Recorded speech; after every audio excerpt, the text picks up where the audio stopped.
साथियों, जब ये काला कानून पार्लियामेंट में आया था उस वक्त मैंने इन तीनों कानूनों को पढ़ा और इन कानूनों को पढ़ने के बाद ये साफ तौर पे समझ में आ गया था कि भारत की मोदी जी की सरकार ने ये कानून किसानों के लिए नहीं बनाया, ये कानून हिंदुस्तान के लोगों के लिए नहीं बनाया, ये कानून हिंदुस्तान के अन्नदाताओं के लिए नहीं बनाया, बल्कि ये कानून अपने दो पूंजीपति मित्रों के लिए बनाया है, उन अमीर जिनकी गुलामी ये सरकार करती है। अगर ये कानून किसान के लिए है तो आपने किसान से बातचीत क्यों नहीं की? अध्यादेश के जरिए आप ये बिल क्यों लेके आए? जब पूरे देश में लॉकडाउन लगा था, पूरे देश में हाहाकार मचा हुआ था, 7 मई को 2 साल से एक एप्लीकेशन पेंडिंग थी अडानी की, 100 एकड़ जमीन देने की एप्लीकेशन हरियाणा सरकार के सामने, खट्टर सरकार के सामने पिछले 2 साल से विचाराधीन थी। वो कहता था हमको भंडारण के लिए, कोल्ड स्टोरेज बनाने के लिए जमीन दे दो।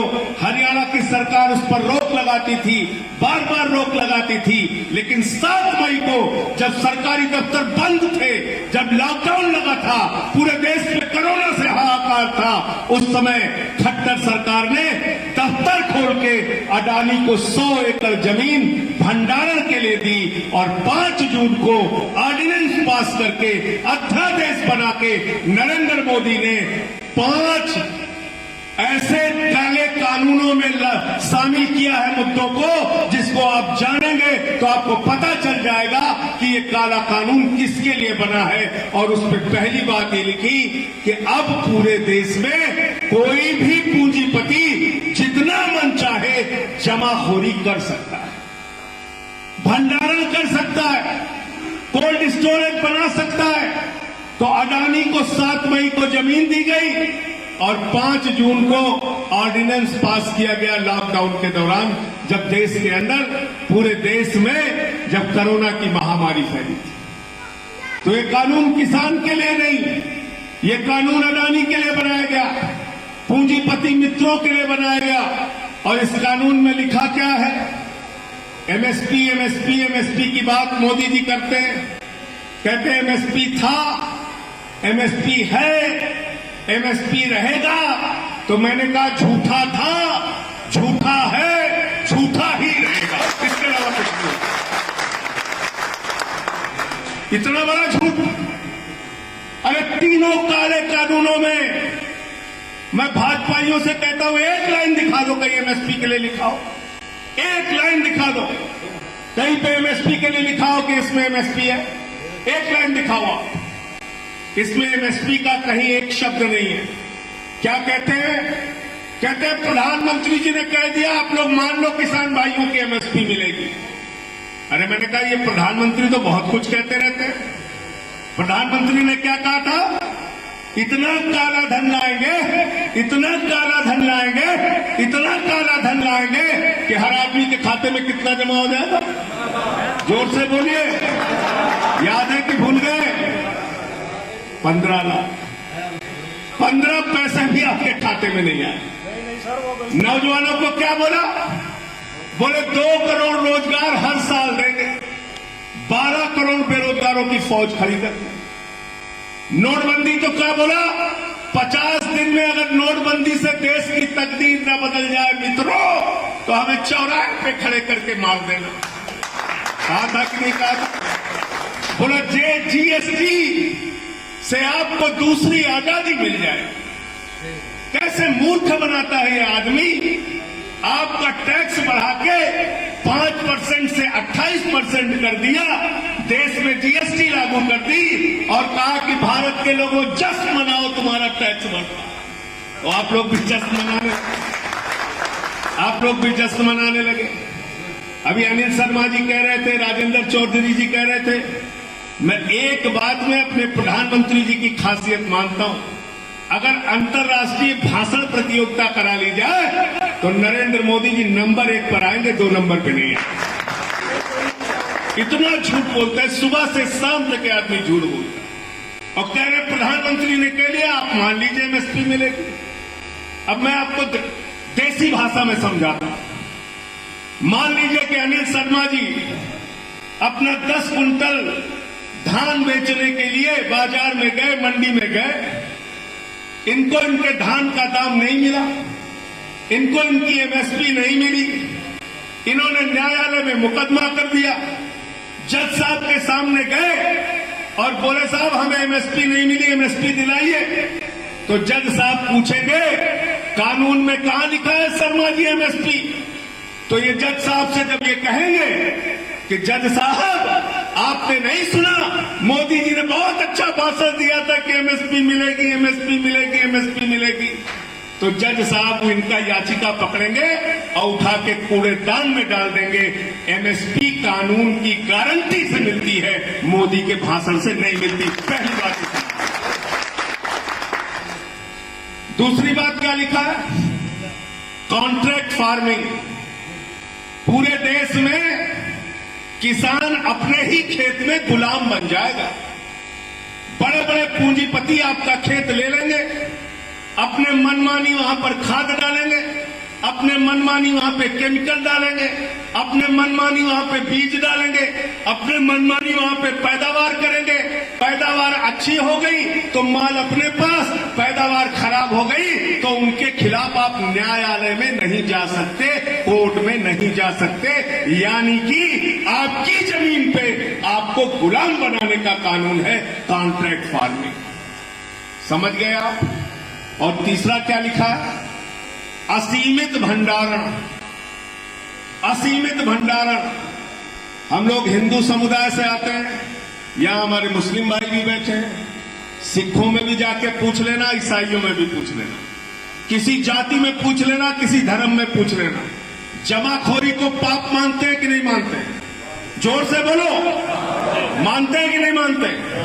अगर बाजार में सामान की उपलब्धता नहीं होगी, फल सब्जियां अनाज नहीं होगा और उसको कोई साहूकार, कोई पूंजीपति जमा करके अपने गोदाम में रखेगा तो उसको काला बाजारी और जमाखोरी कहा जाता है कि नहीं कहा जाता है? जोर से बोलिए, कहा जाता है कि नहीं कहा जाता है?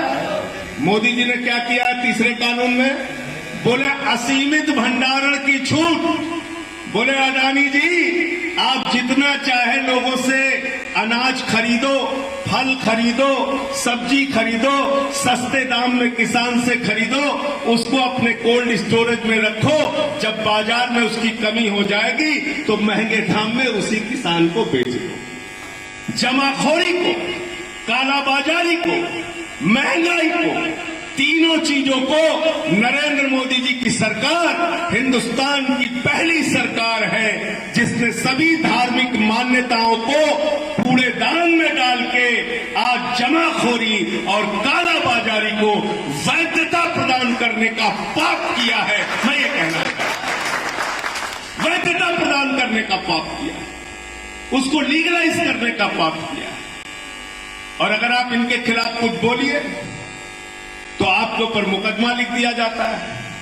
ये किसान आंदोलन चल रहा है, इसमें जो डीजल पहुंचाता है उस पे एनआईए का मुकदमा, जो खाना पहुंचाता है उस पे सीबीआई का मुकदमा, जो आंदोलन में जाता है उस पे थानेदार पहुंच जाता है घर में। मैं योगी जी और मोदी जी से कहना चाहता हूं, हम लोग आंदोलन की कोख से पैदा हुए लोग हैं, हमको ये मुकदमे और जेल और लाठियों से मत डराना। तुम्हारे जेल और लाठी सहने और बर्दाश्त करने के लिए हम तैयार हैं, लेकिन हम लड़ेंगे अपने हक के लिए, हम लड़ेंगे अपने हक के लिए। आज कैसे कैसे कानून देश की पार्लियामेंट में पास किए गए। आज बजट आया देश का, मैंने उस बजट पे संसद के अंदर कहा बिल्कुल सही है, जान लेना, और 130 करोड़ लोगों की मेहनत से इस देश की संपत्तियां बनी है। इस देश की संपत्तियां, वो चाहे रेल हो, वो चाहे खेल हो, वो चाहे एलआईसी हो, वो चाहे बैंक हो, ये आप लोगों की मेहनत से, इस देश के लोगों के परिश्रम और ताकत से बनी, उनकी मेहनत से, उनकी मजदूरी से बनी। और अगर कोई कपूत होता है वो अपने बाप दादा की संपत्ति को बेचता है। कोई सपूत होता है, वो बाप दादा की संपत्ति को बढ़ाता है। लेकिन नरेंद्र मोदी की सरकार हिंदुस्तान की कपूत सरकार है, जो हिंदुस्तान की संपत्तियों को बेचने का काम कर रही है। और क्या बेचने का काम कर रहे हैं? रेल बेचने का काम कर रहे हैं, सेल बेचने का काम कर रहे हैं, खेल बेचने का काम कर रहे हैं, स्टेडियम बेचने का काम कर रहे हैं, एयरपोर्ट बेचने का काम कर रहे हैं, पोर्ट बेचने का काम कर रहे हैं, सड़क बेचने का काम कर रहे हैं, बिजली बेचने का काम कर रहे हैं, पानी बेचने का काम कर रहे हैं, बीपीसीएल बेचने का काम कर रहे हैं, हिंदुस्तान को बेचने का काम कर रहे हैं। इसलिए अपने घरों से निकलो, इनका विरोध करो, अपने देश को बचाओ, अपने देश की संपत्तियों को बचाओ, वरना पूरा हिंदुस्तान बेच दे। हिंदुस्तान को बेच रहे और आपको लड़ा रहे किसके नाम पे? हिंदू मुसलमान में फंसे रहो, दलित पिछड़ा में फंसे रहो, दलित सवर्ण में फंसे रहो, समाज को बांटो और राज करो की नीति ये लोग चला रहे हैं। आज आपको मालूम है बैंकों का एनपीए कितना हो गया? बैंकों में किसका पैसा जमा होता है अनिल शर्मा जी? किसका पैसा जमा होता है? किसका पैसा जमा होता है ढाका साहब? पब्लिक का। किसका पैसा? किसान का। किसका? मजदूर का, कर्मचारी का, छोटे व्यापारी का, बागपत वाला हो, बड़ौत वाला हो, मुजफ्फरनगर वाला हो, मेरठ वाला हो, शामली वाला हो, उत्तर प्रदेश के एक एक किसान का, मजदूर का, व्यापारी का पैसा बैंकों में जमा होता है। वो पैसा जाता है ना, आपको पता है कुछ? आप तो हिंदू मुसलमान में फंसे हो, आपको पता है कहां जा रहा है? कहां जा रहा है मालूम है आपको? 11 लाख करोड़ रुपए बड़े बड़े पूंजीपतियों को मोदी जी की सरकार ने बांट दिया। पूरे बैंक खाली हो गए हिंदुस्तान के। 11 लाख करोड़। अभी मैं सन्नी से कहूं 11 लाख करोड़ लिख दो तो जीरो लिखते लिखते थक जाएगा, इतना बड़ा पैसा होता है 11 लाख। 11 लाख करोड़ अगर हिंदुस्तान के विकास में लगा दिया जाए, फैक्ट्री लगाने में लगा दिया जाए, सड़क बनाने में लगा दिया जाए, स्कूल बनाने में लगा दिया जाए, अस्पताल बनाने में लगा दिया जाए, तो मैं दावे के साथ कह सकता हूं करोड़ों लोगों को रोजगार मिल सकता है और देश की तकदीर बदल सकती है। लेकिन वो 11 लाख करोड़ रुपए चंद पूंजीपतियों को बांटने का काम नरेंद्र मोदी की सरकार ने किया है। अदानी भी शामिल है उसमें, अंबानी भी शामिल है उसमें, वेदांता भी शामिल है उसमें, तमाम पूंजीपतियों को उन्होंने पैसा बांटा। तो बैंकों में आपका जो पैसा बांटा था वो इन पूंजीपतियों को बांट दिया। कितना बांटा है नीरव मोदी को? 20,000 करोड़ रुपए। 20,000 करोड़ रुपए। कितना बांटा है विजय माल्या को? 9,000 करोड़ रुपए। कहां है वो? कोई इंग्लैंड में बैठा है, कोई भूटान में बैठा है, कोई बैंकॉक में बैठा है, कोई थाईलैंड में बैठा है, कोई सिंगापुर में बैठा है। आपका पैसा लूट के मार के भाग गए। ये बड़े बड़े लुटेरे मार के भाग गए पैसा आपका। अभी क्या कहते हैं लोग? कहते हैं वो कर्जा एनपीए हो गया है। अंग्रेजी का शब्द इस्तेमाल करते हैं नॉन परफॉर्मिंग एसेट। कहते हैं वो एनपीए हो गया है। एनपीए का मतलब जानते हैं क्या होता है? बैंकों के खाते से पूंजीपतियों का नाम हटा दिया गया है। कहते हैं कर्जा हमने माफ नहीं किया है, खाली बैंक के खाते से नाम हटा दिया है। तो मैंने कहा बड़ी अच्छी बात है। अंकुश चौधरी अगर कर्जा लेंगे बैंक से तो इनका पोस्टर पूरे गांव में लगवाओगे, तहसीलदार से कॉलर पकड़ के इनको हवालात में बंद कराओगे। लेकिन अगर अडानी कर्जा लेगा तो उसका एनपीए कर दोगे, बैंक से उसका नाम हटा दोगे। अगर ऐसे ही एनपीए करना है तो हिंदुस्तान के किसानों का, मजदूरों का, छात्रों का, व्यापारियों का भी एनपीए कर दो। बैंकों में जितना कर्जा उनका है उनका नाम बैंकों से हटा दो। अब हमारे घर वसूली करने मत आना, अब हमारे घर वसूली करने मत आना, हमसे कर्जा मांगने मत आना। तो ये हो रहा है इस देश के अंदर। इस देश की संपत्तियां बेची जा रही है, इस देश के बैंकों को लूटा जा रहा है। और बैंकों को अगर लूटा जा रहा है तो इसका मतलब आपका और हमारा पैसा लूटा जा रहा है। इसलिए साथियों, मेरे अंदर तो जितनी ताकत क्षमता है संसद में इन बेईमानों से लड़ रहा हूं और आगे भी लड़ता रहूंगा आपके लिए। इन्होंने पिछली बार जब मैंने किसानों के मुद्दे पे माइक तोड़ा था तो मुझे निलंबित किया। मैं कहता हूं मोदी जी, आप किसानों की हड्डियां तोड़ रहे हो, आपकी सरकार को भी निलंबित होना चाहिए, आपकी सरकार को भी सस्पेंड होना चाहिए। हमको तो सस्पेंड किया, आपको भी सस्पेंड होना चाहिए। जबरन ये बिल पास किया गया। अब क्या कहते हैं? कहते किसान भाइयों आओ, हम आपसे वार्ता करेंगे, और आपको ये बिल समझ में नहीं आया, आप बहुत भोले भाले हो, हम एक एक करके इसमें संशोधन करेंगे। तो मैंने कहा बेईमानो, किसान ये कह रहा है कि ये बिल लागू करके तुमने हमारे डेथ वारंट पे साइन किया है, और डेथ वारंट पे संशोधन नहीं होता, डेथ वारंट वापस किया जाता है। ये काला कानून वापस, डेथ वारंट पे संशोधन नहीं होता। तुम कहते हो किसान को समझ में नहीं आता, किसान भोले वाले। अरे बेईमानो, किसान बिगड़ैल बैल की नाक में नकेल डाल देता है, तुम्हारी भी नाक में नकेल डाल देगा, चिंता मत करना, उसकी बुद्धि पर भरोसा रखो, तुमको तुम्हारे घर पहुंचा के आए। उसी की वोट से तुम वहां पहुंचे, उसी की ताकत पे तुम इतना बोल रहे हो। और मैं तो बार बार कहता हूं, देश के अन्नदाता हैं, उनका दिया हुआ खाते हो। जानवर भी जिसका दिया हुआ खाता है उसके प्रति वफादारी दिखाता है। हम तो इंसान हैं, जिसका दिया हुआ खाते हैं, वफादारी दिखाएंगे। लेकिन तुम क्या हो मोदी जी, तुम और तुम्हारी पार्टी के सांसद क्या हो, फैसला खुद करना।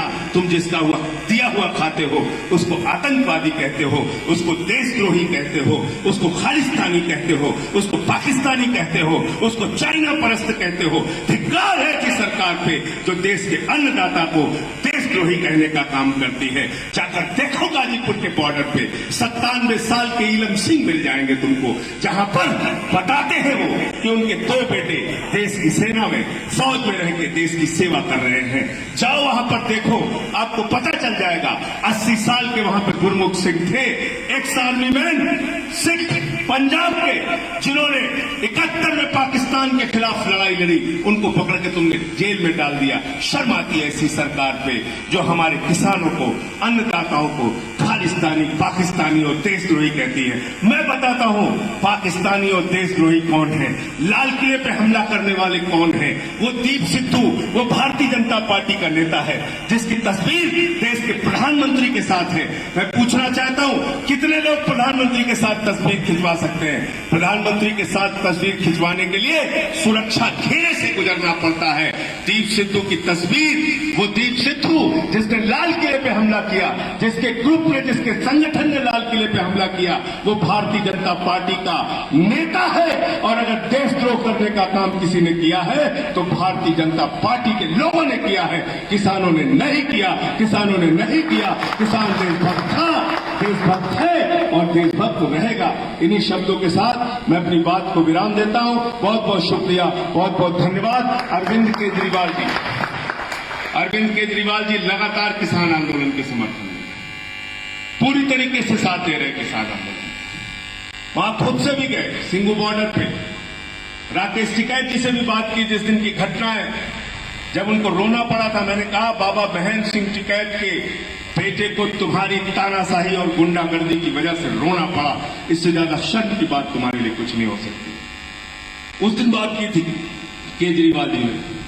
सड़क पे लड़ाई हमने लड़ी, संसद पे लड़ाई हमने लड़ी, और अब आने वाले दिनों में अरविंद केजरीवाल जी किसान पंचायत के माध्यम से जगह जगह पे जाके रैलियां करके, रैलियों को संबोधित करके इस सरकार से मांग करेंगे कि ये तीनों काला कानून जल्द से जल्द वापस किया जाए, और हमारे जो किसान भाई आंदोलन पर बैठे हैं उनको वापस किया जाए। ये कानून वापस होगा तो किसान वापस होगा, कानून वापस नहीं होगा तो किसान वापस नहीं होगा। बहुत बहुत शुक्रिया, बहुत बहुत धन्यवाद।